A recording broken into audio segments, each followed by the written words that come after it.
But Jubilant food, यहां पर आपको क्या करना है? खरीदारी या बिकवाली?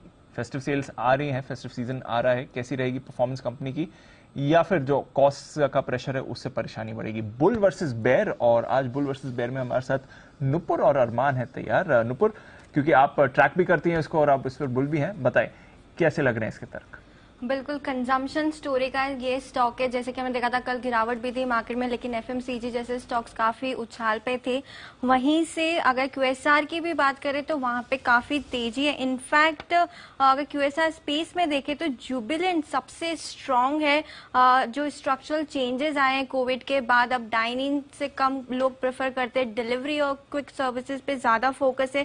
उसी के चलते जो ऑर्गेनाइज प्लेयर्स होते हैं उन्हें काफी बड़ा फायदा मिलता है, और ऐसे प्लेयर्स को जो मार्केट हिस्सेदारी है वहां पे काफी बड़ी उछाल आते दिखती है। इसी के चलते जो डिलीवरी है जुबिलेंट का वो काफी अच्छा है। हमने देखा है पास्ट में भी जो 30 मिनट्स का कॉन्सेप्ट है जुबिलेंट का, उसकी टर्न अराउंड स्टोरी बनी थी पहले भी, और जो अब नए सीईओ आए हैं कंपनी में उनका जो फोकस है वो टेक कंपनी और टेक में जो एक्सपीरियंस रखते हैं, उसके चलते सप्लाई चेन एफिशिएंसी और जो डिलीवरी एक्सपर्टीज है वहाँ पे काफी बढ़िया होगा। फिलहाल जो मेरे साथ अरमान है वो बेयर है, लेकिन उनका जो फेवरेट है वो है जो Domino's, so I don't know. नहीं, मतलब ऐसा नहीं है। एक तो बियर रीजन का ये भी कि पोल्यूशन चल रहे हैं, वैसे भी बाहर तो खाना नहीं है।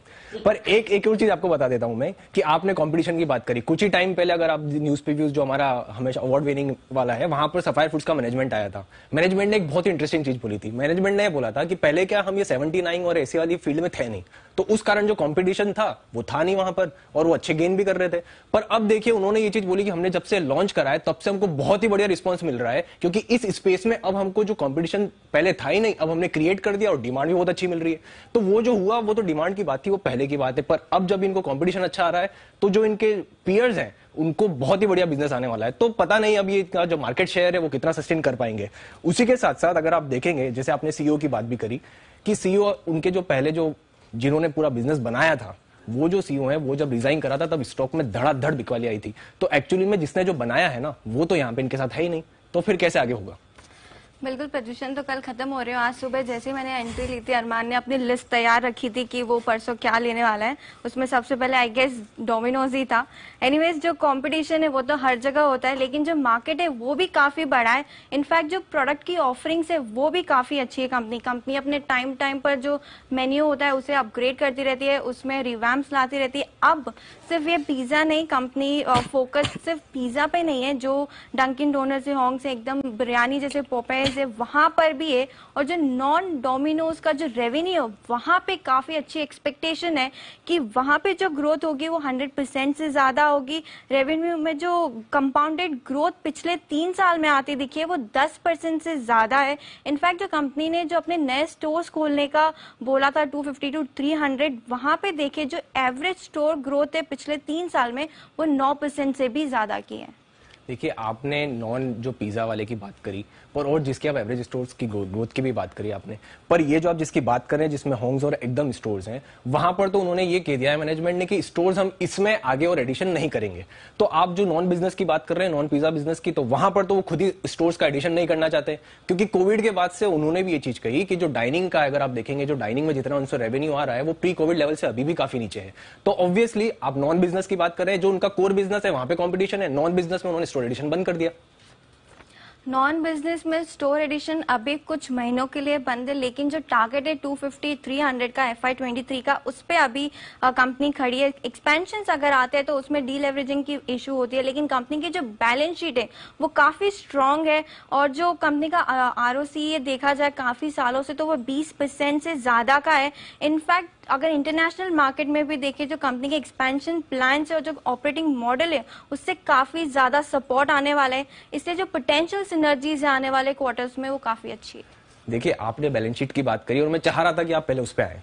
अब आपको मैं कुछ इसके बेसिक फंडामेंटल्स जो वैल्यूएशन है वो बताता हूं।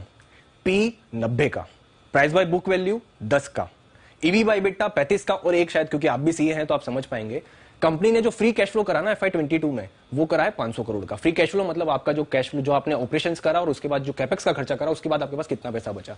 मार्केट कैप कितना है? मार्केट कैप है 40,000 करोड़ का। तो 40,000 मतलब आपको लगभग 75 से 80 साल लगेंगे ये सिर्फ कैश जनरेट करने के लिए, जितना आपका मार्केट कैप ऑलरेडी बन गया है। तो इस हिसाब से इतना बड़ा वैल्यूएशन ऑलरेडी हो चुका है इस कंपनी का।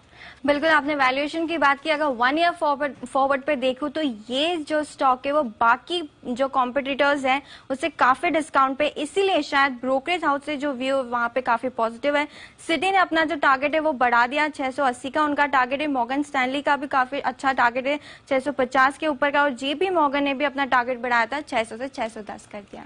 देखिए ब्रोकरेज की बात अगर आपने करी तो ब्रोकरेज में तो जेफरीज ने उनको डाउनग्रेड करा है, टारगेट 580 का दिया है। वहीं अगर मैक्वायरी की बात करेंगे तो उन्होंने भी अंडर परफॉर्म करा है, और अंडर परफॉर्म के साथ साथ उन्होंने सिर्फ 470 का टारगेट ही दिया है। तो ये आपके लिए Jubilant Food bull versus bear. ये इंटरेस्टिंग चीज है कि अरमान बेयर है बट प्रोडक्ट जुबिलेंट फूड का ही यूज करते हैं। तो देखते हैं किस तरफ निकल कर आता है। चोपड़ा साहब से राय लेंगे। चोपड़ा साहब, जुबिलेंट फूड बुल या बेयर? एक चीज हम सबको समझनी पड़ेगी कि ईटिंग आउट जो कल्चर है भारत में कहीं ना कहीं इनग्रेन हो चुका है। अभी पिछले 10-15 सालों में जो ट्रांसफॉर्मेशन हुआ है फैमिलीज में, दोनों कपल्स वर्किंग हैं और लोग बाहर से खाना मंगा लेते हैं, बच्चे भी, आई थिंक कंज्यूमरिज्म बढ़ रहा है। तो उसके चलते मुझे लगता है कि कंपनी जिनके पास काफी सारे ब्रांड्स हैं, और खास करके ऐसा समय जब लोग बाहर निकलेंगे अगले 3-4 महीने में, मुझे लगता है कि शॉपिंग करेंगे, बाहर जाएंगे, और जब बाहर जाएंगे तो कुछ खाएंगे भी, और घर पे भी लोग डिलीवरी करवाते हैं। तो मुझे लगता है कि अच्छा करना चाहिए। जुबिलेंट का मेरा टारगेट फिलहाल मुझे लगता है 700-750 तक जा सकता है, और अभी फिलहाल कुछ समय के लिए 3 से 6 महीने के लिए मुझे लगता है जुबिलेंट बहुत अच्छा है। हालांकि थोड़ा सा एक्सपेंसिव स्टॉक है, बट फिर भी कई बार ऐसा होता है कि बुक्स पे कैश होता है और ब्रांड वैल्यूएशन होती है, तो कई बार high P companies high P दिखाई देती है, प्राइस टू अर्निंग हाई दिखाई देती है, मगर मुझे लगता है कि जस्टिफाई कर सकता है जुबिलेंट। और जो उसकी लीनियज है, जो मैनेजमेंट है वो भारतीय हैं, बहुत सॉलिड मैनेजमेंट है, और स्ट्रेटेजिकली बहुत अच्छा काम करते हैं। भारत में ये पहले लोग थे जो इस तरीके का डिलीवरी सिस्टम लेकर आए। तो मेरा मानना है कि जिस तरीके के ब्रांड्स जुबिलेंट के पास हैं, इट शुड डू गुड। यहाँ से लगभग 100 रुपए की तेजी लगती है। बहुत ही बढ़िया, 100 रुपए की तेजी यहाँ से भी जुबिलेंट फूड दिखा सकता है। खाते पीते मजे करिए, स्टॉक्स खरीदते रहिए।